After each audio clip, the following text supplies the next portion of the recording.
The wicked woman. When my mother fell ill, our home lost its warmth. My father, a hard-working but easily deceived man, couldn't handle the responsibilities. That's when Auntie Rose appeared. She was my mother's distant cousin, someone we barely knew, but she moved in to help. At first, she was all smiles, cooking meals and taking care of my younger siblings. But her sweetness was like honey covering a poison pill.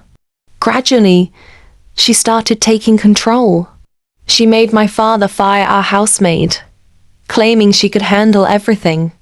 But instead, she made me do all the chores while she lounged around in my mother's clothes, wearing her jewelry, and even sitting in her special chair.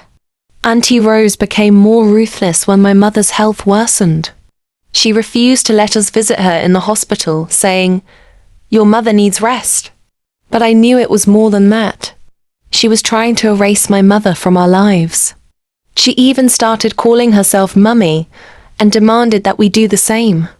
One evening, I overheard Auntie Rose on the phone. "Yes, the house is almost mine. Once she's gone, everything will be under my control." My heart pounded. Was she waiting for my mother to die to claim the house? I knew I had to act fast.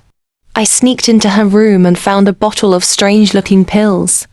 They were labeled with my mother's name, but they weren't her usual medication. I took a picture and showed it to our family doctor. He was shocked.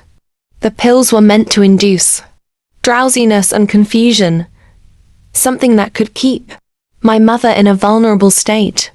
With the doctor's help, we confronted Auntie Rose. She denied everything. But when we searched her room, we found all of my mother's valuables packed in a suitcase, ready to be taken away. My father was devastated. He couldn't believe he'd been blind to her wickedness. Auntie Rose was arrested, and my mother finally returned home.